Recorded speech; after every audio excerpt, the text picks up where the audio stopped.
관저 앞에서 체포를 저지했을 당시 윤석열 전 대통령의 발언을 담은 경호처 간부의 메시지가 법정에서 공개됐습니다. 부숴버려라, 미사일도 있다, 이런 말까지 한 것으로 드러났습니다. 이 간부는 나중에 문제가 될 것 같아 기록해놨다고 증언했습니다. 김태영 기자입니다. 윤석열 전 대통령이 출석한 가운데 열린 체포방해 혐의 재판엔 경호처 간부들이 증인으로 나왔습니다. 지난 1월 공수처의 체포를 저지할 당시 윤 전 대통령의 지시에 대해 증언하기 위해서입니다.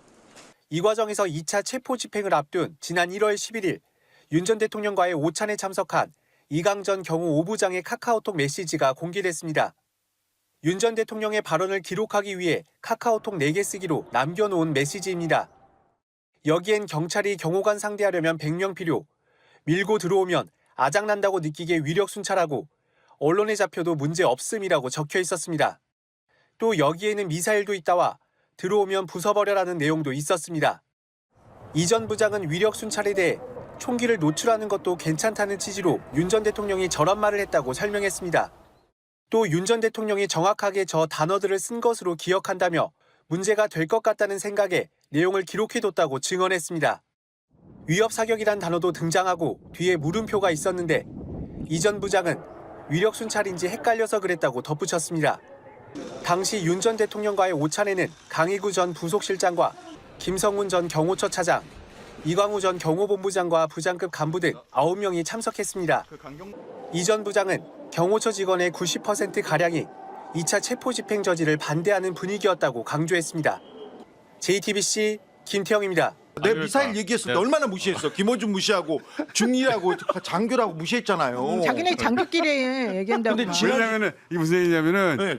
주진우가 2차 체포 때였던가? 네, 1차 체포하고 2차 체포 사이에 철조망 세우고 마지막 태세를 준비합니다. 그리고는 윤석열이 나와서 막 왔다 갔다 하고 그럴 때 그때 김건희가 미사일 쏘라고 했다고 그 미사일 기지 체크한 거더라고. 제가 여기에서 얘기했더니 미사일이 뭐냐. 그러니까 우리가 여기서 타박했거든. 야 미사일이 어디 있어 미사일이? 이 사람이 그랬지. 근데 지난주 금요일 날 재판에서 그 얘기 그때 방송 한번 틀어줘봐요. 네. 포니포 촉인데. 그걸 또 경호처 얘기를 좀 하죠. 1차 체포 때, 2차 체포 때도 마찬가지였어요. 만약에 경찰이 라인을 넘어오면 총을 쏘거나 미사일을 쏠 수도 있다고 그렇게 미사일이 어디 있어? 미사일이 봐봐 저 뒤에 얼굴. 거기 미사일이 있어요. 미사일 있어? 있습니다. 이런 얘기를 했대. 미사일을 쏘라고? 봤지 비웃는 거 봤지. 정확하게. 우리 비웃었어 그때. 자 봐봐. 미사일을 쏜단 말이야? 미사일이 뭔지를 잘 모르. 죄송한데 그 워딩을 정확해요. 제가 워딩은 정확. 저는 취재 한 대로만 얘기해요. 미사일 오케이. 김건희 머릿속에서는 진짜 사람을 죽이려고 했네. 유혈 충돌이 있을 수도 있다. 봐봐 내가 제일 정상이야. 딱 정상적 반응이잖아. 미사일 우리는 이 도저히 사람들 믿을 수 봐봐, 없었지. 비웃고. 미사일이 뭔지 모른다고 막 그랬었는데. 반성하고 있어 지금. 네. 장교라면. 근데 진짜 미사일이라는 말을 했다는 게 보도가 나왔어요. 지난주 보도. 재판에서 나왔어요. 재판에서. 네. 재판에서 윤석열이 미사일도 있다. 그러면 저 관저에 미사일이 있다는 거야? 완전히 미사일이 있다니까. 제가 그것까지 설명해서 그 다음번에 아니, 그 다음 내가- 영상도 있을 걸. 인정은 하는데 네. 윤석열이 미사일이 뭔지는 정확히 알고 있는 건 맞는 거예요 그러면은? 그건 중요하지 않죠. 어? 그건 중요하지 않죠. 윤석열 아니 그거 중요해야지. 뭐를 가지고 미사일이라고 한 거야? 아니 미사일이 있어요. 1차 체포하고 2차 체포 사이에 윤석열이 그 관절을 이렇게 시찰하는 영상이 있습니다. 그 기억나시죠? 그때 그렇지. 뭐냐면은 그때 미사일 기지를 둘러보고 그걸 열어봤다는 거 아니에요. 이게 보여주기야. 관저에 미사일 국민한테는 총을 보여주고 기관총 보여주고 완전 무장한 걸 보고 미사일. 저기가 아니 경찰이 들어오더니 미사일 쏠라고 그랬단 아니 왜 말이야? 그러냐면 철조망을 치고 최후 저지선을 그 저지선을 만들었을 때 헬기를 타고 그 레페를 타고 내려오는 특공대를 방어해야 되는데 이거 어떻게 할 거냐 얘기. 헬기에다가 미사일을 쏘라는 거야? 위협 사격하라는 거였어. 진짜 쏘든지. 헬기에다가? 왜? 진짜 미친. 진짜로 거기 갔다니까. 그러니까 내 또 장교 출신이라서 내가 그런 부분 좀 알아. 그러니까 우리가 생각하는 그 왜 이렇게 북한의 대포동 미사일 이런 거 그거 말고, 말고 이거. 자블린. 그렇지. 자블린하고 어깨 위에 올리는 휴대용 거. 미사일이 이게 있어. 아니라 저기가 자블린 있어. 저기가 국방부 장관 공간이었고요. 합참의장 공간 있고 그 옆에 군사 시설. 이거 군사 기밀일 텐데 그 남산을 방어하는 최후 기지가 거기 있답니다. 그래서 그것까지 사용해서 막아라. 무조건 막아라. 아 이게 지금 그 경호부장의 휴대전화 메모에서 나오네. 정확하게 지시했다니까. 여기는 미사일도 있다. 들어오면 위협 사격하고 이게 무엇을 부셔버려라가 헬기를 얘기했지. 누구든 뭐든 부셔버리라고. 헬기를 왜 맞장내고. 부셔? 헬기는 아니, 비싼데. 비싼데 되게 비싼 게. 아니 헬기를 부시는 게 말이 돼요? 근데 들어오면 제가 저 사람들을 부셔라. 체포영장 저지 당시에 저 얘기를 좀 그대로 했어. 정상적으로 하라고. 우리가 천 의원님 지금 당황하고 있어 지금 이 분위기에. 아니 무슨 헬기를 아니 부시라 그래? 근데 무식하게. 충분히 그럴만한 게 거기 한미연합사령관 공간도 같이 있거든요. 네. 그 부지 안에. 그리고 그 앞에 주한 미군 용산 기지가 있었기 때문에 기지 보호와 한강 축선상의 방어를 위해서 그 고지대여서 미사일 부대가 있을 가능성이 충분히 있어 보입니다. 근데 저도 그게 현실적으로 가능할까 당시 들으면 그런 생각이 들었는데 지금 말씀 들어보니까 아마 이제 당시 윤석열이 공수처에서 헬기를 타고 체포하러 오는 거에 대한 걱정이 있었던 그런 얘기 거예요. 많이 그러면 나왔죠. 헬기가 오면 쏴 떨어뜨려라 이렇게 얘기했을 가능성은 충분히 있어 보입니다. 헬기 출동하라고 총수가 계속 얘기했잖아. 나는 그 얘기 계속 했지. 근데 그 얘기를 듣고 야 넘어오면 어떻게 할 거야? 그걸 방어해야 된다 하면서 미사일 기지를 시차야 됐다니까 제가. 와, 그때 취재한 맞았어. 네, 아, 네. 진짜 미친 놈이네. 미쳤죠. 맞았는데 그게 그러니까 이렇게 우리가 생각하는 그런 미사일 말고 자블린이라고 왜 그 개인이 이렇게 휴대하는 그 대공 미사일 있어 그거. 아니, 자블린하고 못 들어봤지? 노아의 홍수 뭐 이야기하면서 전쟁까지 사실은 이제 만들려고 했던 사람이니까 사실 그렇지. 뭘 생각 안 했겠어요. 그러니까. 유혈 충돌이 오히려 계엄에 구실이 되고 그리고 자기 자리를 지키는데 필요하다고. 자기는 어차피 그 무속도 그랬고 성공할 사람이기 때문에 그 자기를 잡혀가지만 않으면 된다고 생각했던 것 같아. 그러니까 미사일 쏴서 떨어뜨려 이런 말을 그러니까 하는 거지. 저게 그렇죠. 저게 왜? 제정신이야 저게. 그때 우리 그 설 지나면 뭐 무속에서 점쟁이들이 맞아요. 말했다고 그랬었잖아. 맞아요. 설 연휴 지나면 설 연휴면 해결된다 그랬잖아. 그때까지만 버티면 된다. 그렇지. 그때까지만 그 버티면. 누가 진짜 말해줬네. 얼굴 박사나 누가 설 말해준 거네, 연휴까지만 버티시면 넘어옵니다. 어. 그러니까 그 전에 날라오는 헬기는 격추시켜도 되지. 어. 그렇게 생각한 것 같아. 형의 힘이 굉장히 센 거네요. 지금도 지금 윤석열 특별히 김건희를 지배하는 거는 지금도 아, 김건희는 자기도 풀려난다고 생각한다니까. 그렇다니까. 좀만 버티면. 그렇다니까. 어. 그렇게 얘기한 사람이 있어. 비싼 건그 얘기지. 무속인 중에. 무속인 중에? 그래서 그 사람만 지금 의존하고 있어. 어 그래? 네. 구속은 되는데 풀려난다. 좀 이따 나아진다. 정말로 더 사야 했어요? 이 6단 다기능 매직 바지거리는 옷장을 구원하는 공간 마법사입니다. 예전에는 집에서 바지를 이 올해는 뭐 어려움일 수가 있는데 5년 있다 대박이 난다. 뭐 여기에 지금 맞아 그런데 집중했다 그래. 아니 그 김건희는 자기가 풀려나가지고 다시 복귀해서 대박 난다는 얘기는 정치에 복귀하고 그런 줄 알고 있어요. 자기는 스스로. 근데 그 얘기를 그 김건희만 그렇게 생각한 게 아니고요. 윤석열, 김건희 주변에서 이 정권의 부역한 사람들이 다 그렇게 생각을 했대요. 그래가지고 아무도 안 그만두고 아무도 윤석열 방어를 그만두지 않고 끝까지 버티게 된 계기가 지금도 하고 있잖아요. 지금도. 그러니까 근데 이제 지금은 조금 망했는데 그때까지도 어쨌든 그렇게 생각했대요. 저는 들었습니다. 그때 일부러 나와서 보여주고 야 미사일 보여줘라. 그리고 총 들고 다녀라. 그 얘기를 지시했답니다. 네, 그렇죠. 오늘 증언에서도 보면 무장한 채로 총기를 노출하는 것도 괜찮다 이렇게 말했다는 경호처 거거든요. 얘기를 좀 하죠. 1차 체포 때 2차 체포 때도 마찬가지였어요. 만약에 경찰이 라인을 넘어오면 총을 쏘거나 미사일을 쏠 수도 있다고 그렇게 미사일이 어디 있어? 미사일이. 비웃더라고. 있어? 어. 사실 근데 믿기 어려운 말이긴 미사일을 해요. 쏘라고? 안 쏘라고 안 쏠 어떻게 수도 있다는 일반인의 얘기를 상식으로 했어요. 저런 없다는 말을 할 건 수가 바로 있을까? 사람들한테 미사일을 쏜단 말이야? 윤석열이니까 가능한. 죄송한데 알았어. 그 워딩을 정확해요. 제가 어. 저는 취재한 대로만 얘기해요. 미사일 오케이. 자 만약에 경호처에서 쳐놓은 라인을 넘어오면 경호실에서 이번에는 사격이 아니라 미사일을 쏠 수도 있다 이렇게 정확하게 얘기했어요. 김건희가 했다는 거야? 김건희요. 아. 자, 그러면 자, 윤석열도 했고 김건희도 진짜 했고. 사람 그럼 죽이면 아직까지 되네. 김건희 씨 얘기에서 나왔다라는 있을 거는 더 거- 중요 있을 진실로 수도 나와야 있다. 될 오히려 부분이겠네요. 또 그걸 법정에서. 바랬는지도 모르죠. 국방부 장관 공간이 있고요. 합참의장 공간이었습니다. 그 전에 거기에는요 군사시설이 있었어요. 군사시설이 있어서 지금 대통령이 지금 살고 있는 데가 합참의장 공간이었습니다. 거기에 군사 무기 지난번에 제가 로켓인지 미사일인지 모르는데 그 얘기까지 했지 않습니까? 기관총을 보여줘라가 아니라 기관총을 차고 다니라 총을 보여줘라가 아니라 알아? 그 이상의 얘기를 했어요. 뭐가 들은 게 있지. 네. 말을 못 하잖아. 있어. 들은 게 있어. 있어요. 확실히. 네. 네. 뭐 조금씩 믿어가는 분위기이긴 아니, 한데 안 믿었어. 저기 봐봐. 다 약간 좀 아무도 안 미심쩍은 믿었죠. 눈빛이긴 하네요. 저분들의 네. 이야기가. 예. 진짜 제가 어떻게 알겠어요? 전 받겠어? 아니요. 취재했어요. 오로지 취재 결과로 정확하게. 예. 예. 찍은 안 나왔는데 어. 철조망을 찾지 않습니까? 예. 그리고 철조망을 걷어갑니다. 걷어가면서 차가 나가죠. 예. 큰 트럭이 나가지 않습니까? 그때 김건희 윤석열이 가장 중요한 게 나갔어요. 뭐게 나갔죠?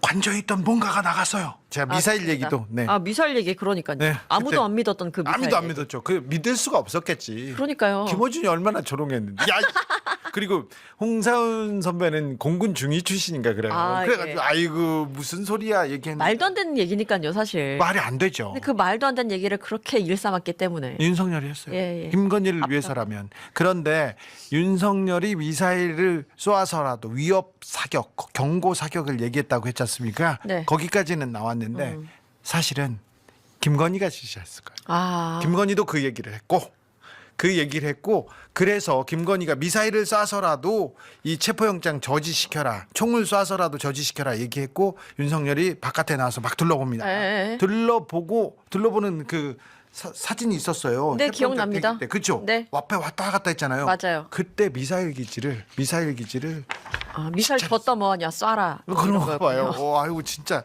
이게 무슨 장난도 아니고 그러니까요. 비비탄도 아니고요. 일단 너무 무식하다는 생각이 듭니다. 네, 그렇습니다. 자, 그런데 김건희의 모든 것 중에 하나만 들통나도 네. 이 정권이 무너진다는 걸 알고 있었기 때문에 필사적으로 막았습니다. 자, 생각해 보세요.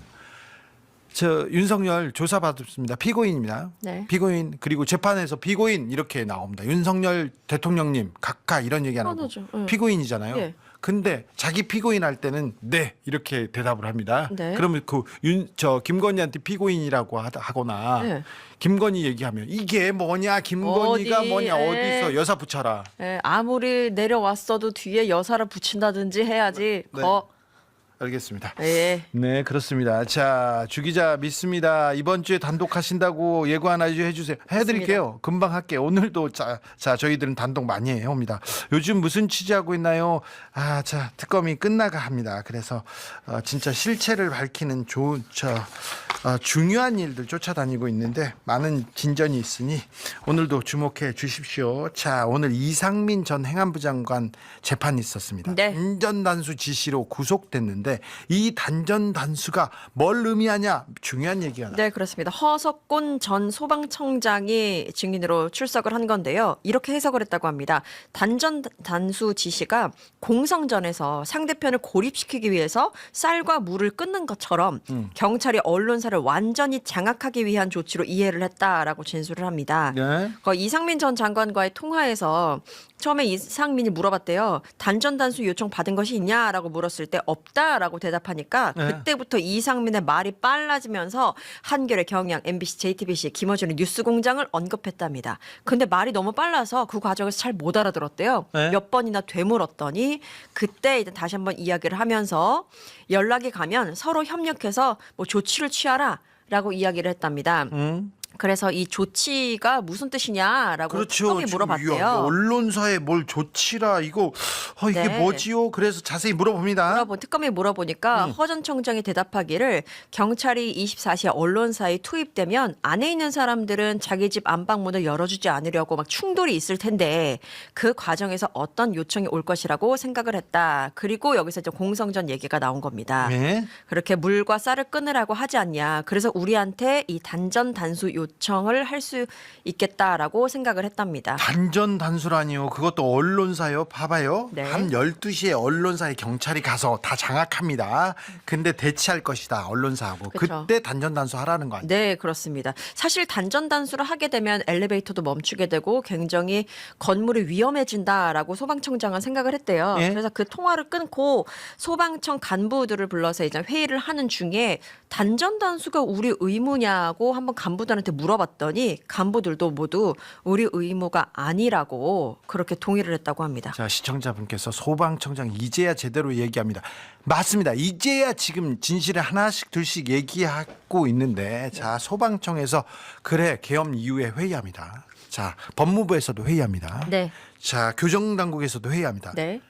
회의에서 어떤 얘기 나는지 대법원에서 회의합니다. 그쵸. 회의에서 어떤 얘기가 있었는지 메모, 회의록이 다 있을 텐데 맞습니다. 그 어떤 지금 부서에서도 나오지 않고 있습니다.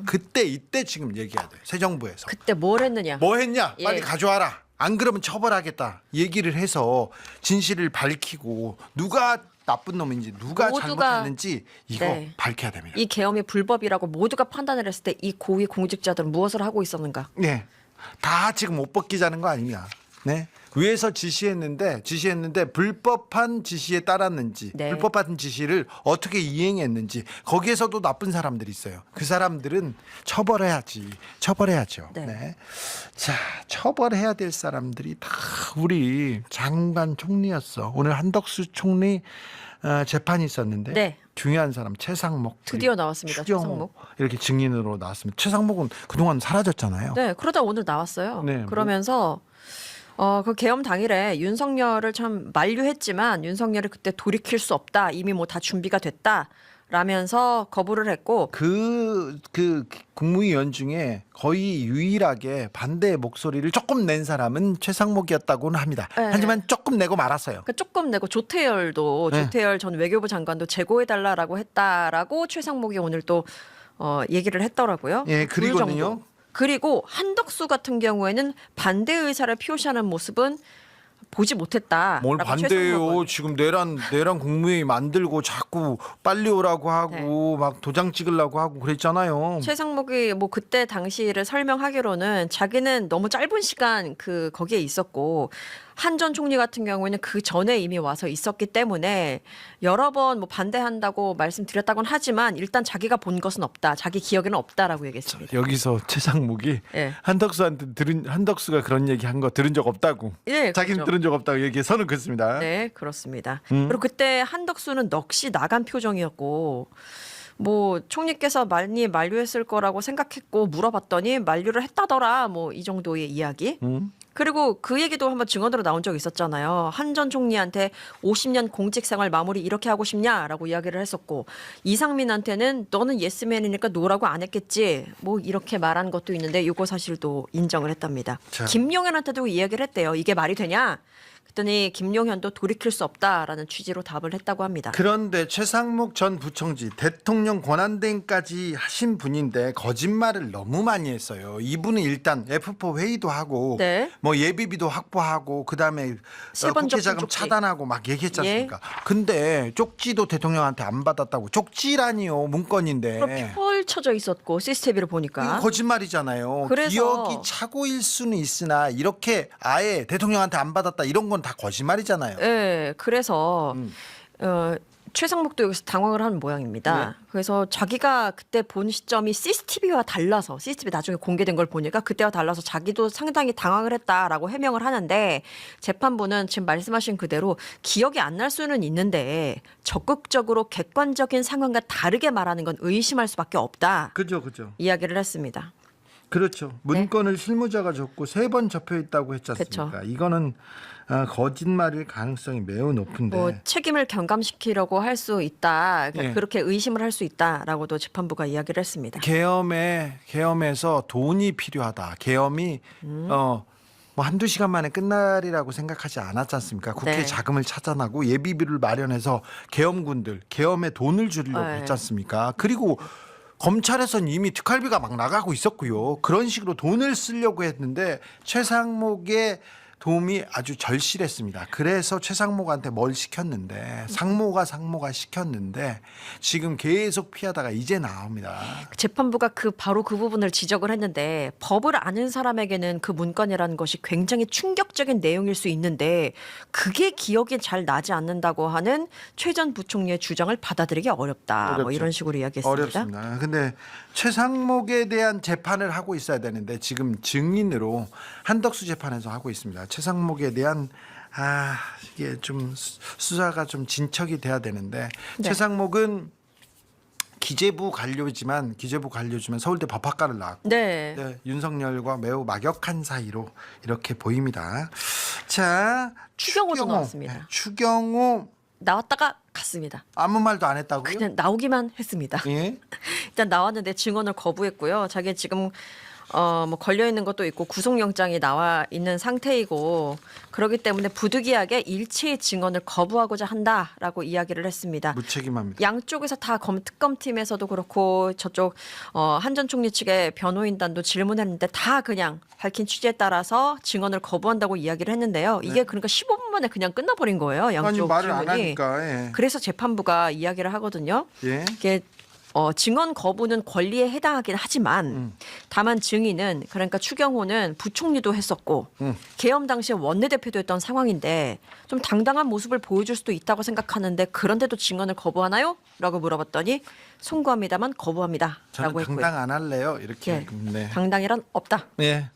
안당당으로 갔습니다. 네. 예. 부끄러움을 몰라요. 그리고 국민들을 공직자들이지 않습니까? 국민들에게 퍼블릭 서비스 한다고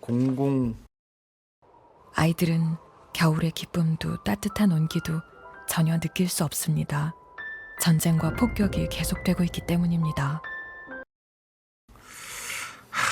공공재 역할을 한다고 저렇게 얘기하는데 자기들 이득에 자기들 이익만 챙기는 데만 이렇게 공익이란 하라는 데고, 없다. 네.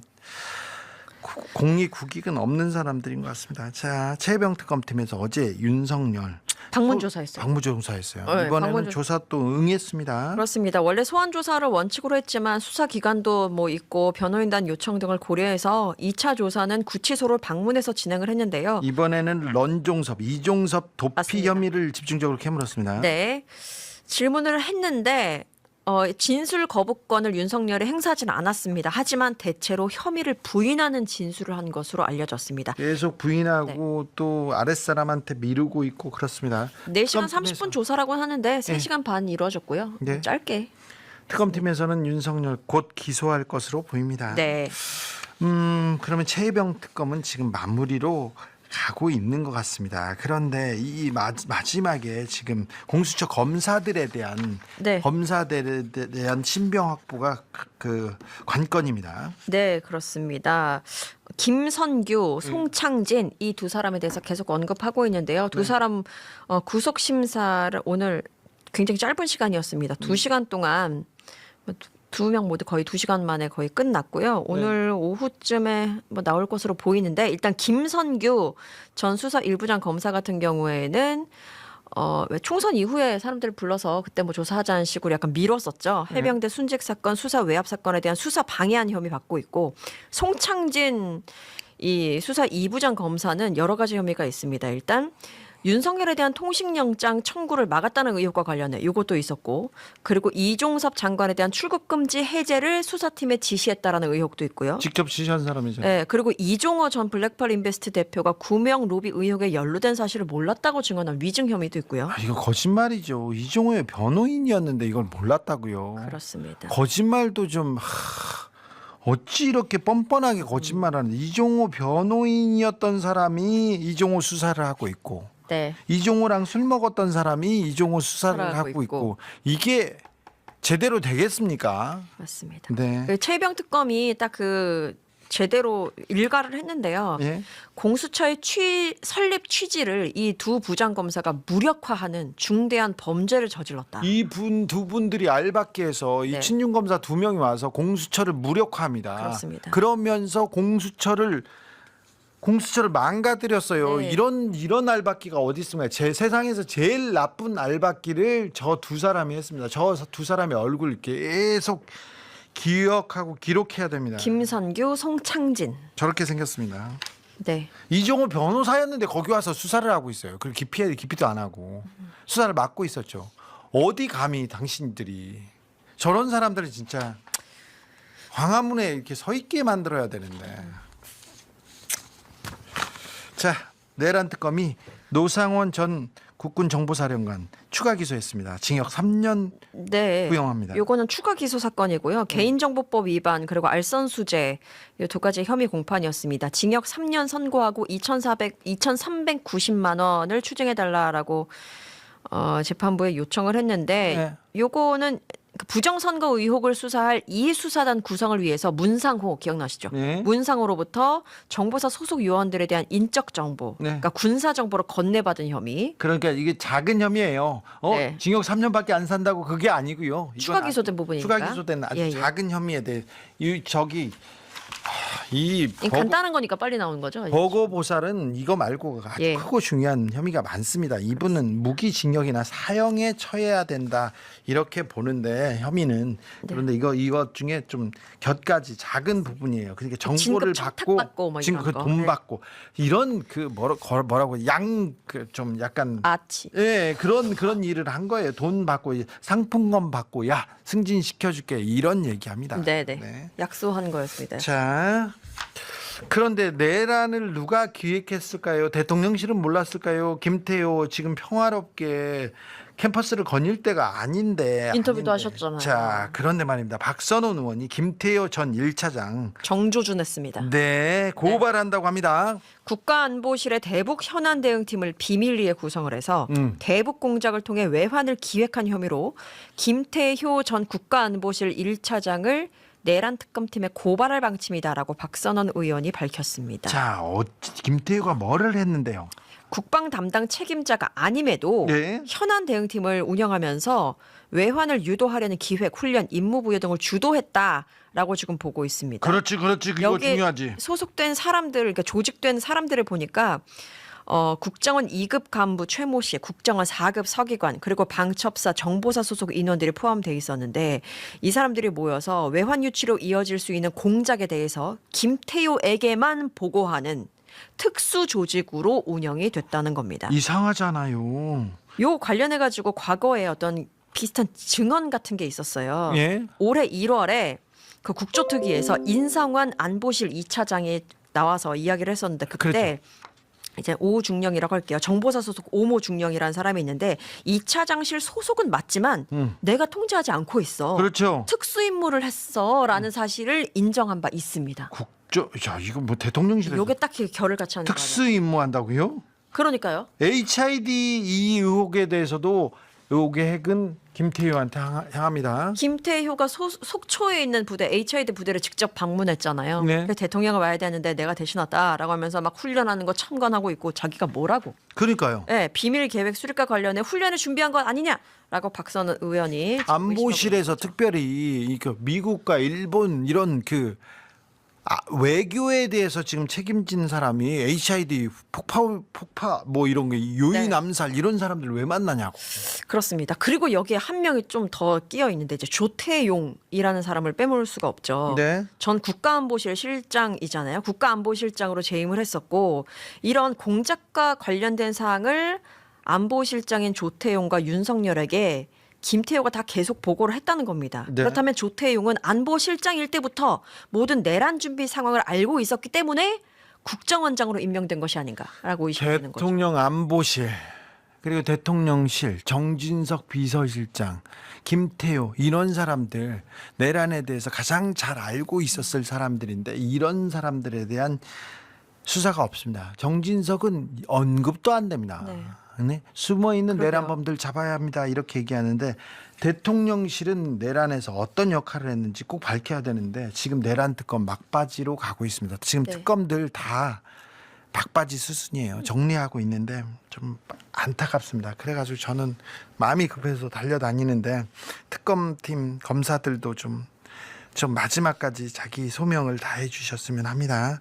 자, 김건희 특검. 자, 김건희의 오빠죠. 김진우 씨에 대한 구속영장을 청구했습니다. 네, 그런데요. 구속영장 보니까 김건희 오빠가 경기도 양평의 한모 씨라는 사람한테 급여를 준 내용을 업무상 횡령으로 받고 법인 카드를 제공한 것에 대해서는 업무상 배임 혐의를 적용했다는 겁니다. 이거 돈을 줬다. 이게 뭘까? 네.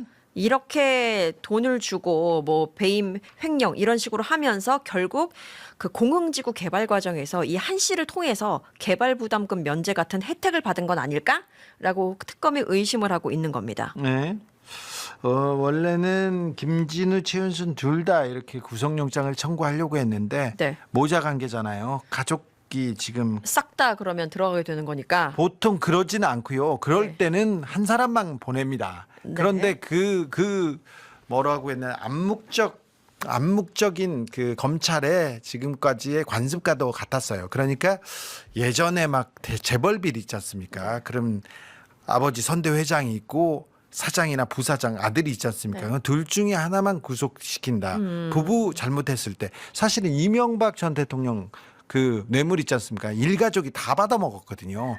이명박 받아먹고 김윤옥 여사 엄청 많이 받아먹었어요. 그리고 사위도 받아먹고 네. 뭐 다 받아먹었는데 다 잡냐 하나만 잡는다 해서 이명박만 보냈거든요. 네. 근데 그런 금기가 깨진 게 조국 전 장관 사태 때 부부가 갔잖아요. 그래서 지금 윤석열 구속되고 김건희 구속됐는데 어떻게 부부를 다 이렇게 보내냐 그 얘기를 김건희가 얘기하는데 그건 말이 안 되는 거예요. 자기네들이 깼거든. 본인들이 그렇게 말할 건 아니죠. 하지만 자 최은수는 불구속 기소합니다. 근데 최은수는 특검에 치매, 알츠하이머 있다 이렇게 진단서 냈는데 그러게요. 이거 예전부터 계속 들고 다녀요. 2021년 잔액 증명 위조 이때 네. 통장 잔액 증명 위조 혐의로 재판 받을 때도 그때 알츠하이머 진단서를 제출했다는 거예요. 그리고 다른 재판, 다른 수사 받을 때도 아이고 나 아파요 그러면서 항상 냅니다. 전 근데 보면서 통장 위조한 사람의 진단서를 어떻게 믿나 싶더라고요.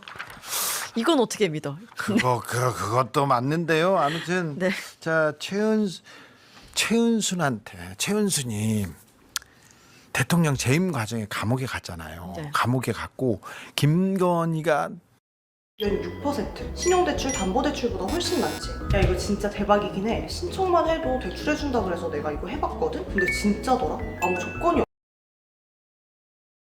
진짜 가장 믿고 따르던 그리고 나의 분신이 아니라 나의 모든 것이라고 얘기하던 사람이에요. 그래서 감옥도 갔다 왔지 않습니까? 그래서 최은순한테 미안할 거 아니에요. 네. 김건희도 그렇고 뭐 어찌 됐건 사위도 그렇고 그래서 최은순 얘기는 부탁하잖아요. 다 들어줬어요. 아. 김진우 얘기는 안 들어줍니다. 네. 김진우 안 들어주면 김진우는 이력서 받아가지고 최은순한테 갖다 줘. 그럼 최은순 얘기하고 토스. 이런 식이었는데 그러니까 주범은 최은순이라고 볼 수 있는데 여기에서는 김진우만 이렇게 구속영장을 청구합니다. 근데 김진우가 지금껏 거의 거짓말을 하고 입만 벌리면 거짓말을 하거나 아니면 그 바보 소리를 했거든요. 근데 그 영장 실질심사에서 이 부분, 이 법인카드 돈을 준 것이 어떻게 지금 적용될지는 잘 모르겠습니다. 네. 볼까요? 정지원 전 행정관이 계속 와서 거짓말을 하고 있죠. 자, 건의투 이 전화는 이미 김건희가 자기가 사용했다고 했는데 그러니까요. 아직도 거짓말하고 있어요. 예, 사실 그 말씀하신 대로 김건희가 이미 내가 사용하는 거 내가 비밀리에 사용하고 있어요. 언제든지 여기로 전화 주세요라고 그 윤영호한테 또 그렇게 이야기를 했잖아요. 네. 그랬는데 오늘 나와서 이 수행비서를 했던 사람 같은 경우에는 나와서 이거 내가 사용한 번호다. 정지원 행정관이 그렇게 말했습니다. 그런데 말입니다. 네. 왜 이렇게 됐냐면은 김건희도 특검에서 계속 이거 내 거 아니라고 계속 부인했거든요. 그런데 재판 과정에서 하나씩 두씩 수사 과정에서 그렇습니다. 아니라는 게 다 드러났는데도 불구하고 김건희한테는 여기까지 지시 받은 거예요. 네. 그 다음에는 어떻게 바꿔라 뭐가 아니라 그래서 계속 거짓말하고 있는 겁니다. 그러니까 정지원 행정관은 이거 내가 사용한 휴대전화 맞고 정말 뭐 건진이라든지 이런 사람들이 영부인으로 착각해서 그래서 이런 문자를 보낸 거지 난 도무지 모르겠다 이런 얘기를 계속 반복했습니다. 네. 그래서 재판부에서는 위증하면 처벌받는다라는 경고를 하기도 했어요. 그래도 계속 거짓말합니다. 예, 예. 여기에 대한 끝까지. 가르침은 안 줬어요. 정지원, 유경옥 이런 사람들이 지금도 그 교도소에 가서 옥바라지 하면서 심부름합니다. 반려견 돌봐주고 있고. 반려견 얘기도 하고 네. 그리고요 어떤 사람한테 교시를 받아가지고 이렇게 전해줘. 교시를 받아요? 네, 교시 같은 거 누구한테 받아서 받아가지고 전해주고. 김건희한테? 네. 그리고 또 김건희가 갔다가 물어보고. 또 누구의 교시가 있지? 지금 뭐 무속과 관련이 있습니다. 여기까지만 얘기. 아는 사람인가요? 우리가? 무속과 관련이 있습니다.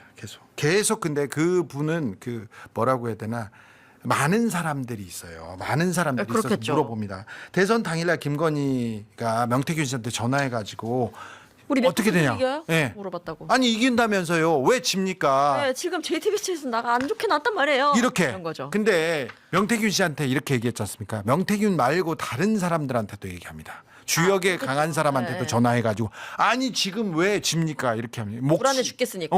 걱정하지 마세요. 목시가 지나면 뭐 물 수시로 지나가고 뭘로 해서 바뀌어가지고 그러면 그때부터 따라잡을 거니까 이렇게 얘기한 사람들 있지 않습니까? 아, 예. 이긴다고 얘기한 사람들 네. 그 사람들은 중용이 되고 어렵다 이거 큰일 났다 이렇게 얘기하는 사람도 틀렸다 이렇게 얘기합니다. 아. 그래서 지금 명태균 씨한테도 물어봤지 않습니까? 네. 이거 말고 수많은 사람한테 물어봤어요. 수많은 사람한테. 그리고 이번에 감옥 가기 전에도 수많은 사람한테 물어봤어요. 지금은 어떤 사람한테 물어보냐면 가기는 할 거다. 감옥에 가서 근데 금방 나온다고 했던 사람한테 지금 의존하고 있어요. 그러니까 축복의 메시지를 전하는 사람을 기억하는 거군요. 그렇습니다. 반대로 말하는 사람들한테 이제 속으로 이제 저주를 하나. 네, 거기에 너무 심취해 있어가지고 네, 네. 심취해 있어서 아직도 심취해 있는데 그 내용은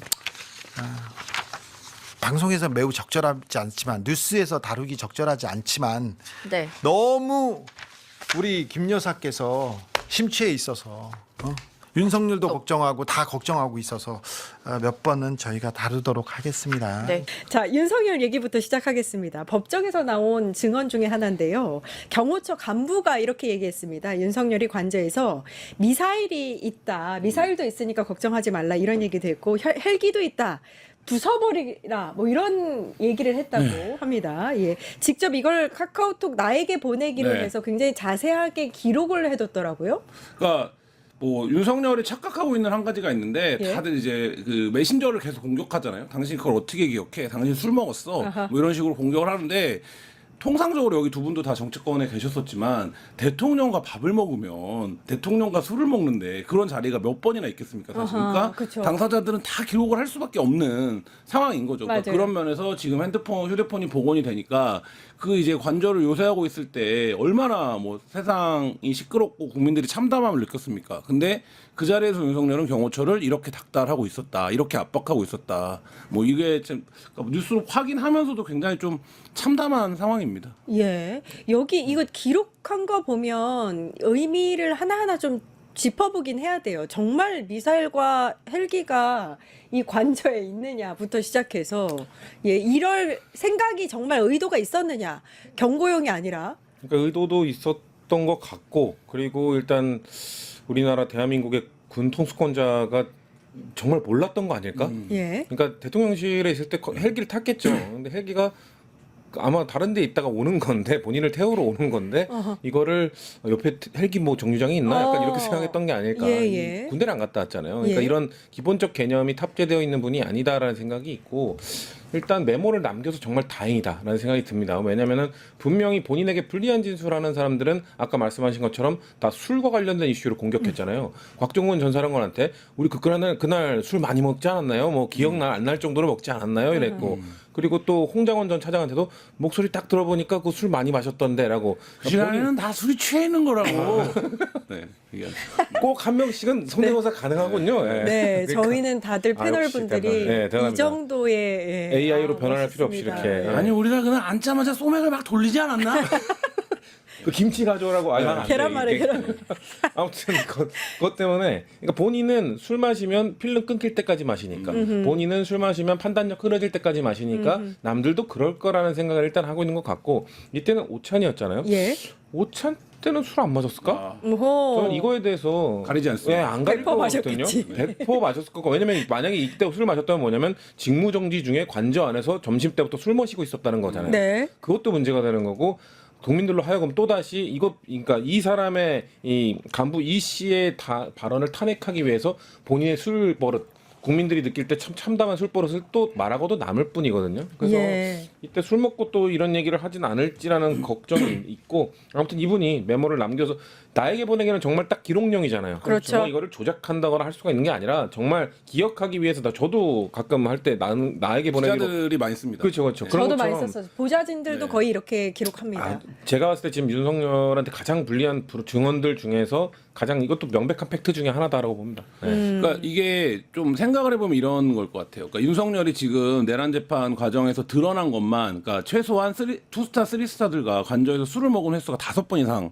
확인이 됩니다. 그러면 뭐 여러 얘기들 했겠죠. 근데 지금 말씀하신 것처럼 여기 관저에는 뭐가 있냐, 뭐 어떻게 되는, 뭐를 출동시킬 수 있냐, 뭐 이런 얘기들을 물었겠죠. 예. 그러니까 그런 얘기들도 했겠죠. 그리고 관심이 많지 않습니까? 예. 10월 1일 날 곽종근한테 뭐 한동훈을 데려오면 총으로 쏴버린다는 얘기의 레벨의 수준의 얘기를 해버리잖아요. 그러니까 그런 걸로 놓고 보면 그런 여기서 군사적인 자원을 뭐를 동원할 수 있는지 이런 거라고 경호처 직원들이 그거를 사실 대통령보다 더 잘하는데 경호처 직원들한테 본인이 그거를 설명해주는 이유는 뭡니까? 이거 자기가 누구한테 들은 거죠. 그러니까 예를 들면 군 관계자한테 들었겠죠. 예를 들면 여기 있으면 미사일은 어디에 배치돼, 거기가 이제 국방부도 있고 용산 그 전체적으로 이제 말하자면 군사적인 어떤 자원이 많은 지역이잖아요. 예. 그러니까 이제 뭐 그런 부분들에 대한 얘기를 들은 거를 그래서 그런 게 다 있으니까 그걸 경호처가 운영할 수는 없는 거 아닙니까? 예. 그러면 경호처한테 뭐 걱정하지 마라 이런 차원에서 내가 아직까지 군도 장악하고 있지 않냐 뭐 이런 차원에서 한 얘기라고 보여집니다. 예, 이걸 일단 언론에 잡혀도 된다고 한 점도 눈에 띄고요. 이 간부가, 경호처 간부가 다음날 아침 6시 이후로는 오찬에 대해서 기록 자체를 하지 않았대요. 혹시라도 오염될까봐, 네. 기억이 좀 희미해질까봐. 그 정도로 굉장히 세심하고 세밀한 사람이기 때문에 굉장히 신뢰성이 가는 그런 메모라는 생각이 들고요. 한 가지만 여쭐게요. 정말 윤석열 관저에 미사일이 있는 게 맞습니까? 그러니까 뭐 그거를 우리가 알면 안 되는 거죠. 사실 알면 안 되는 건데 예. 그 지역 그 인근에 어딘가에 미사일이 있겠죠. 왜냐하면 대통령실이 거기에 있고 거기가 이제 국방부 장관 공간이 있고 여러 외교 관련된 사실 있고 하니까 만약에 이제 거기에 군사적인 도발이 있다라고 치면 거기도 굉장히 타격 가능성이 높은 지역 아닙니까? 그리고 만약에 전쟁이라고 생각하면 반드시 공격해야 되는 지역 중에 하나니까 그거를 방어하기 위한 뭔가 시설이 있을 거고 그 얘기를 윤석열이 본인이 알진 못했을 거고 뭐 들었겠죠. 그러니까 그런 게 있다 여기에 아니면 보고를 받았던가 그런 얘기를 경호처한테 한 게 아닌가라는 생각입니다. 그 청와대 지하벙커 뜯어갔다 뭐 이런 얘기도 있었는데 정말 그럼 설치를 했다는 건지, 그러면 만약에 설치했다면 이게 우리 국민을 향해서 쏘라는 게 아니고 그러니까요. 사실 정말 전시 상황에서 쓰라는 건데. 그러니까 표현 자체가 그 아작이라는 표현을 썼잖아요. 예, 그러니까요. 그러니까 약간 조선 중앙방송에서나 볼 수 있는 뭐 남조선 물바다로 만들어 버리겠다 약간 이런 느낌의 아작내 버리겠다는 느낌의 아주 경박한 단어를 써가면서 본때를 보여줘라. 그러니까 윤석열이라는 사람의 이 대화, 이 지금 미사일 뭐 다양한 이 씨가 말한 대화 등에서 느껴지는 거는 이 사람의 그 타고난 경박함. 그냥 나랑 의견 다른 사람들은 반국가 세력이야. 반국가 세력이니까 아작을 내도 돼. 야, 뭐 우리나라 국민 뭐 상관없어. 나한테 의견을 달리하면 이건 북한이나 다름없어. 아작을 내도 된다는 이 마인드. 그리고 뭐 호남 어쩌고 저쩌고 운운한 것도 있잖아요. 그냥 숨쉬듯이 나오는 뭐 지역 혐오나 이런 혐오적 발언들. 그러니까 이런 마인드를 갖고 있는, 그냥 저는 이 전체적인 이 내용에 대해서 뭐 미사일 이런 자극적인 것들도 있습니다만 국민들께서 이 전체 내용을 한번 쓱 보셨으면 좋겠어요. 기사가 언론이 그런 걸 다뤄줬으면 좋겠는 게 예. 이 사람이 얼마나 경박한 사람인지, 이 사람이 얼마나 공적 마인드나 지도자로서의 마인드가 전혀 부실한 사람인지에 대해서 그냥 이거 몇 문장만 쭉 읽어도 나오거든요. 아작. 아작 그리고 호남 사람들 대기업 민주당 이게 그러니까 이분도 참 저는 최근에 홍장원 차장이 예. 더 이상 비싼 돈 주면서 샤시 설치하지 마세요.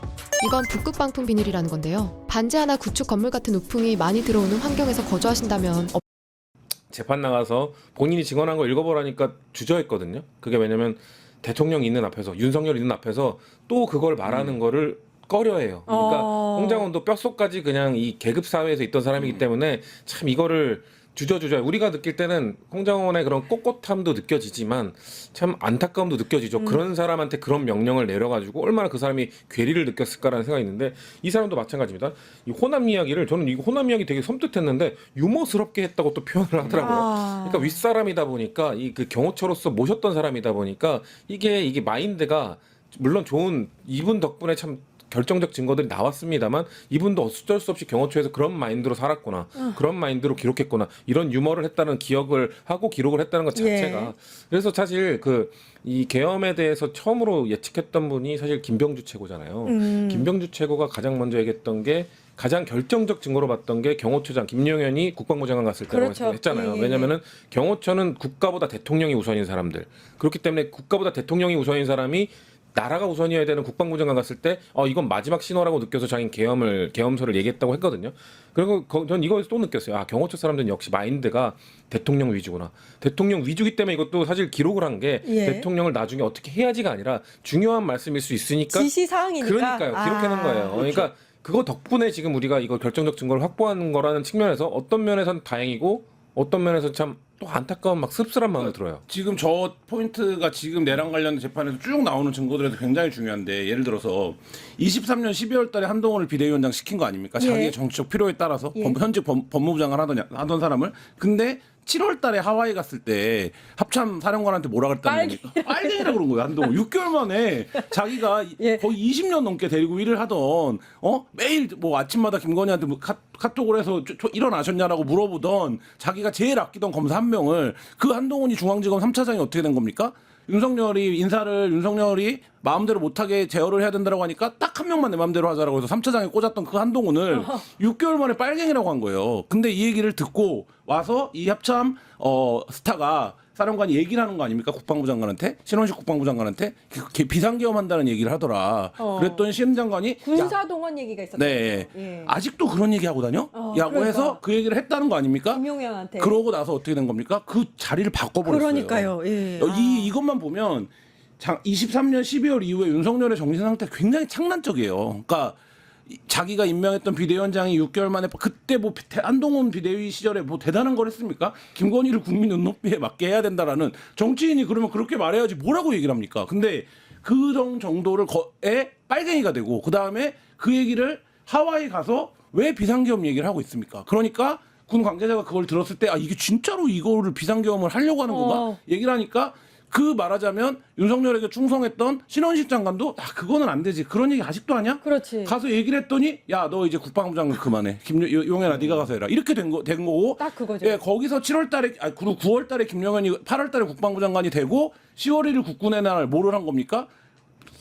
사령관 5명을 불러다가 비상계엄 얘기를 한 거예요. 뭐 이런 상태로 이게 흘러왔다. 예. 그러니까 이런 상태니까 그러니까 그 10월 1일 날 7월 달까지만 해도 7월 달에는 그냥 빨갱이라고만 했는데 10월 1일 날은 뭐라고 얘기하는 겁니까? 총으로 쏴 죽일 거야 내가 이렇게 얘기를 해버리는 거예요. 근데 이게 무슨 말씀 드리려고 싶은 거냐면 한동훈이 뭐 대단한 일을 한 게 없어요. 계속 눈치를 보고 얼마나 비판을 많이 했습니까? 자기 정치가 없다, 줏대가 없다, 오락가락한다 했는데 그거조차도 싫어서 빨갱이를 만들었다가 총으로 쏴버려야겠다는 얘기를 공공연히 하는 사람이니 자기가 관저 안에 갇혀 있는 신세가 됐는데 자기가 이제 믿을 건 경호처밖에 없으니 이 경호처 직원들한테 뭐라고 얘기하겠어? 나를 지켜라. 미사일이라도 우리가 쏘면 된다. 어차피 나는 막판이다. 이 메시지를 준 거 아닙니까? 근데 저는 이분 증언에도 그게 나오는데 이런 말하자면 말들이 경호처를 좀 이격시켰어요. 오히려 이게 반발을 샀죠.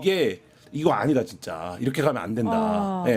그렇게 될까? 왜 그러냐면 이게 제가 표현이 좀 과한지 모르겠지만 정상적인 사람들이 보면 약간 창란적인 거예요. 이거 왜 이러는 거야? 이런 생각이 다 들지 않겠습니까? 예. 뭐 이런 상황이었다. 이 정도면은 체포영장 집행 저지, 이거 특수공무집행 방해 혐의로 지금 들어가 있는 거잖아요. 결정적 증거가 나온 거죠. 그쵸? 미사일도 쏠 수 있고 이런 식으로 업무 지시를 했다는 건 매우 심각한 문제고 저는 아까 동의하는 게 이 윤석열의 마인드가 매우 위험한 사람인 게 한동훈을 빨갱이 정도라고 얘기했으면 그럼 일단 첫 번째 드는 생각 그럼 우리는 뭐지? 우리는 뭐 슈퍼 빨갱이인가? 뭐 그러면 두 번째 드는 생각은 이 사람이 언젠가 한번 대통령을 했어야 된다면 2025년 이때 한 게 다행일 수도 있겠다. 왜냐하면 우리가 민심으로 막았잖아요.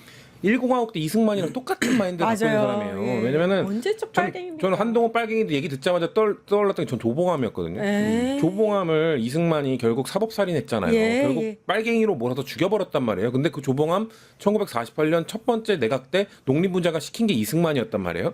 본인이 장관시킨 사람 마음에 자기 라이벌로 등장하니까 빨갱이다 한 다음에 죽여버린 게 이승만이었고 지금 본인이 장관시킨 사람 본인이 좀 마음에 안 드니까 빨갱이라고 했다가 야 총으로 쏴 죽여버릴 거야 라고 했던 게 윤석열인 겁니다. 저는 우리나라의 이런 극악무도한 독재자 라인의 이승만의 박정희의 그리고 이제 이 윤석열이 기록될 거라고 봅니다. 불공 들이는 김건희 사진 보셨죠? 못 봤어요. 못 봤습니까? 저 불공 들이는 저 옆에는 이배용 씨, 정현 씨, 매경애 회장의 부인입니다. 그때 저 사진 나한테 보여줘서 내가 공개하려고 했더니 그렇죠. 못 하겠더니 이제 냈습니다. 드디어 네. 자기 방송에서 공개하는구나. 네네. 이배용 씨 만세 사진 보겠습니다. 이병 총장이 출세하려고 참 불공도 들이고 기독교 신자가. 예. 그렇죠. 예. 그런데 이배용 씨는 뭐라고 했냐면은 김건희가 너무 무속에 너무 심취해가지고 윤석열이 부탁했다는 거예요. 윤석열이 김건희가 너무 무속에 빠져 있으니까 총장님이 좀 데려가서 정화시켜 주십시오. 이렇게 얘기했다고 지금 주장합니다. 아 그러면 교회로 가서 네. 교회로 가서 김장원 목사하고 얘기했대요. 얘기를 해야지. 네. 저렇게 우상 숭배를 절에 가서 또 합니다. 절에 가서 하는 것은 기독교인으로서 네. 이화여대 총장 아니에요. 그렇죠. 지금이. 예. 조찬기도회 부회장이죠. 그렇죠. 그런데 그렇습니다. 네. 자, 어찌 근데 이배용 씨는 여성계의 대모고요. 이대 총장을 하셨고 기독교에서도 영향력이 있고 역사학자고 그런데 원래 저런 분들이 이렇게 좌파를 척결한다 그러면서 이렇게 선거운동하고 다니고 김건희 손잡고 다니고 그러면 됩니까? 그러니까 배운 지식인이 이 사회를 나쁘게 더 해요. 네. 민초들은 시키는 대로 하고 살기 때문에 우매하다는 얘기를 듣지만은 저런 짓은 하지 않죠. 네, 그렇습니다. 자, 오늘 박지원 의원께서 굉장히 정성호 법무부 장관을 질타하는 모습이 있었습니다. 잠깐 보고 갈까요? 오늘 아닙니다. 며칠 전이었는데 법사위 전체회의에서 잠깐 보고 가겠습니다. 놈 얘기합니다. 옛날에 놈 유명한 영화가 있습니다. 근데 이번에 보면은 진짜 멍청한 X 그분이 왔다 갔다 한 거. 그리고 자기 권한으로 항소할 수 있었는데 합의돼 가지고 안 하고 나서 얘기하는 배신자. 그리고 선택적 항명을 하는 일부 검사들에 대해서 철폐가 내려져야 됩니다. 그 사법부의 재판 결과를 가지고 검찰이 한 것 아니에요? 사법부의 판단을 우리가 좌지우지합니까? 검찰의 결정은 자기들이 했잖아요. 그렇기 때문에 저런 엉터당파는 엉터리 말에 대해서는 상관할 필요 없습니다. 문제는 내란 세력을 철저히 척결하는데 법무부 장관이 앞서줘야 됩니다. 그렇습니다. 노만석 전 대행 그리고 정치 검사들을 이렇게 그 노만석 전 대행 진짜 멍청한 니은이에요. 네. 그리고 정진우 중앙지검장 자기 권한으로 자기가 결정했잖아요. 얼마든지 항소할 수 있었는데 안 하고 나서 비겁한 그렇죠. 니은. 네. 진짜 나쁜 사람들은 선택적 항명을 하는 다른 정치 검사들. 니은들. 네. 그런데 오늘 보니까 수원지검장, 광주고검장 나갔더라고요. 네. 빨리빨리 나가라고 그러세요. 그렇죠. 그리고 정성호 장관이 법사위 휴회 중에 추미애 위원장실에 우리 무소속의 겨울엔 따뜻한 코트보다 진짜 잘 맞는 청바지 하나가 더 중요하죠. 이번에 파리에서 활동하는 디자이너가 아시아 최혁진, 조국혁신당의 박은정, 그리고 우리 민주당 의원들이 왔는데 거기 오셨어요. 그래서 18명 항명한 검사장들을 전부 감찰해서 인사조치해라. 그리고 검사라고 하는 것은 주 기자가 더 잘 아시겠지만은 검사, 총장 두 직급밖에 없어요. 검사장은 검사가 되는 거예요. 그렇기 때문에 법적으로 또 과거에 검사장이 평검사로 발령되니까 고소를 해서 대법원 확정 판결도 합법이에요. 그렇기 때문에 이제 그 검사장 18명을 조치하라고 뭐 우리가 세게 했죠. 그랬더니 정성호 장관이 잘 알겠다. 물론 정성호 장관은 자기 조직을 보호할 그런 책임이 있는 장관이니까. 그렇죠. 내부 안정도 중요하죠. 내란 추종 세력들을 그거 해서 되겠느냐 했는데 오늘 오동잎 떨어지면 가을이 온 걸 알아야 돼요. 그렇죠. 두 사람이 나갔으면 나머지도 나가야 돼요. 나가라. 네. 나가도 지금 꿈쩍도 안 합니다. 예전에는 검찰들이 들고 일어나면 언론에서도 도움을 주고 뭐 들고 일어나고 그 다음에는 뭐 이러면 다 큰일 나는 거 아니야. 근데 그러지도 않아요. 아니 원체 나쁜 니은들 아니에요. 그렇죠. 네. 원체 비겁한 니은들 아니에요. 그렇습니다. 원체 나쁜 니은들 아니에요. 네.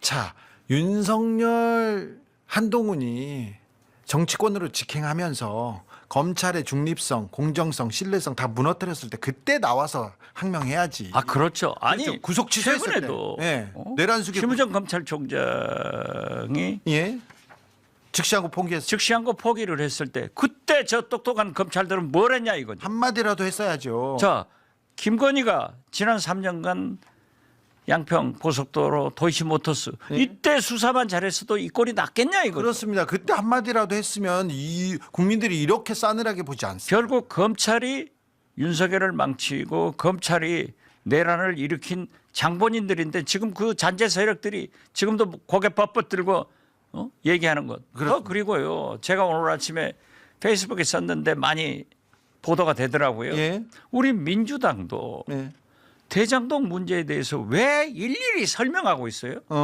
저것은요. 대장동 문제는 우리 편이 아닌 사법부가 판결을 한 거예요. 네. 그리고 찐윤 검찰이 항소 포기를 했어요. 그렇지. 그리고 7,850억에 대해서 왜 포기했냐? 소송 중이야. 그건 재판부가 결정 내렸지만은 이미 성남시에서 민사소송을 했단 말이에요. 그런데 일부 국힘당 의원들이나 언론에서 이걸 포기하느냐? 왜 포기했어요? 민사소송? 그랬더니 형사소송에서 이겨야 민사소송 7,850억을 찾을 수 있다?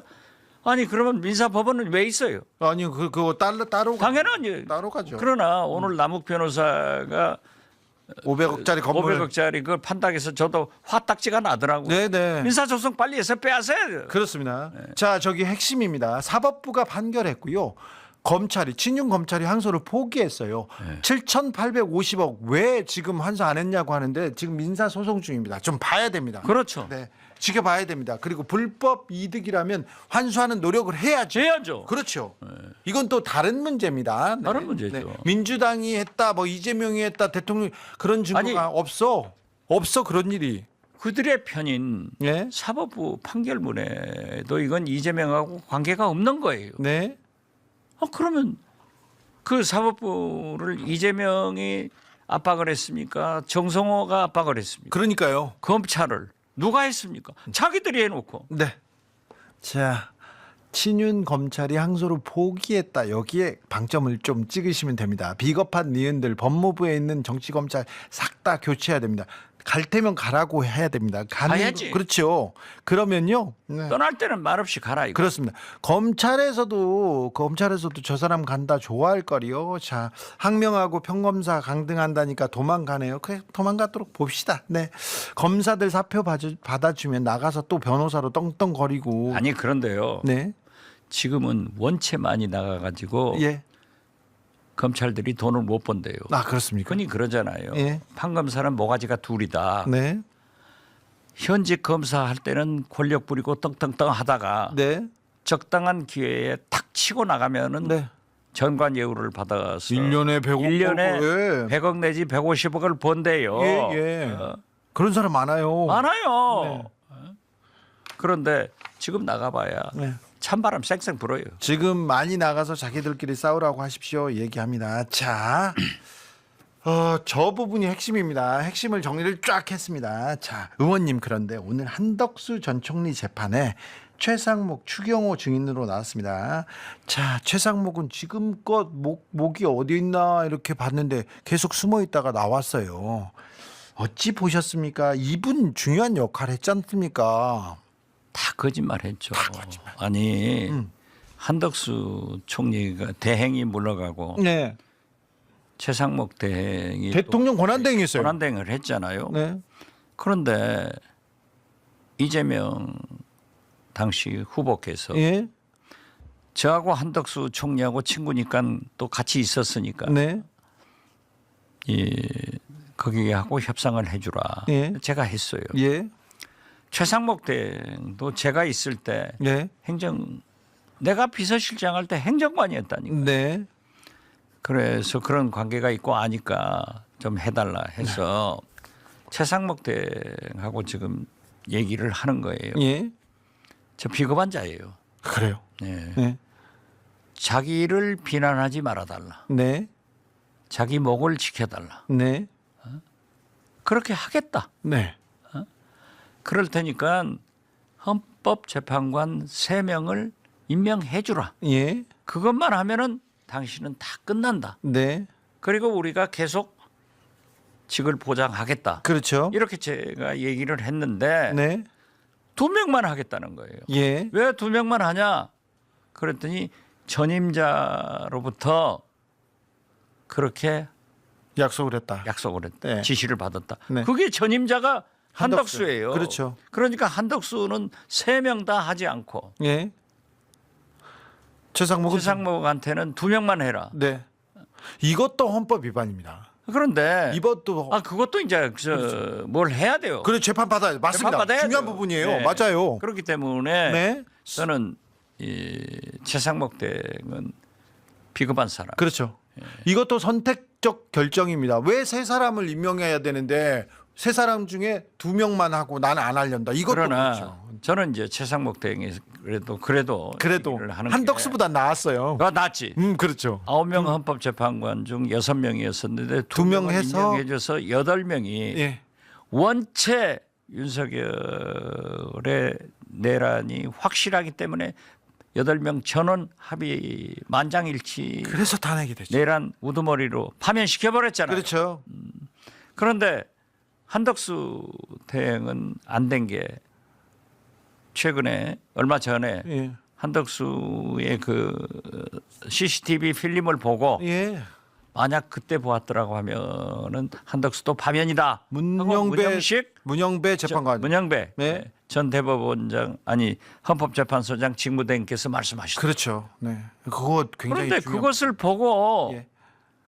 당신이 믿을 수 있겠습니까? 아무것도 하지 않고 단지 신발 한 켤레를 바꿨을 뿐인데 한 달 후 원래는 사법부 영장실질심사 판사는 기각. 이게 말이 되는지. 박성재도 기각. 예. 황교안도 기각. 이거 사법부 믿을 수 있는지 국민들은 걱정됩니다. 그게 누구 문제죠. 잡으면 뭐예요? 재판에서 다 풀어주는데. 더 문제는 지금 1월 18일이 잘 아시잖아요. 네. 윤석열 구속 만기예요. 예. 그런데 재판부에서는 1월에 결심하고 2월 달에 선고하겠다 하는데 그때까지 판결 안 나면은 내줘야 되느냐. 예. 그런데 그 재판장이 재재판을 하고 있기 때문에 이해 충돌이 되니까 제가 말은 아끼셨죠. 못했지만은 예. 저는 그랬어요. 만약에 윤석열이 석방돼서 재판을 받는다고 하면 폭동난다. 그러면 폭동난다. 그렇죠. 사법부 큰일 나요. 불 지른다고 사람들 들고 일어납니다. 안 됩니다. 황교안이 헌법재판소 때려부시기 시작했잖아요. 네. 그러나 행동으로는 옮겨지지 않았으니까 예. 정상이 찬적됐다 하더라도 저것은요. 예. 폭동난다니까요. 한 번 봤습니다. 근데 2번 보잖아요. 이제는 사람들이 참지 않을 겁니다. 자, 최상목 F4 회의 내란 때 각 부처마다 모여서 회의를 했어요. 소방청에서도 단전단수 얘기를 가지고 또 회의를 하고 교정청도 하고 법무부도 대법원도 하고요. 다 했는데 그 회의 내용들이 안 나오고 있습니다. 안 나오죠. 그거 중요한데 이게 내란의 실체를 밝히는 건데 아직 안 나오고 있어서 그거 걱정입니다. 근데 최상목과 오늘 또 저 부끄러운 추경호 의원은 아무 말도 안 했습니다. 아무 말도 안 했는데 자기 법적으로 자기를 방어한다고 하는데 자 최상목 말고 얼마 전에 내란 국무회의에 참석했던 그 국무위원들 있지 않습니까? 장관들 박상우 장관, 송미령 장관들이 나왔는데 박상우 장관이 그때 이런 얘기를 합니다. 자, 요걸 보고 우리 박지원은 어떤 얘기를 할지 제가 궁금해서 준비했습니다. 박상우 전 국토부 장관입니다. 법적인 책임을 떠나서 사실은 저희 국무위원들도 사실은 어찌 보면 피해자인 거죠. 본인들이 피해자라고 그래요. 국무회의를 열어놓고 상황에서 일이 벌어지고 그 회의의 이유도 모르고 저 자리에 갔다가 법정까지 와서 검찰에 2번 조사받고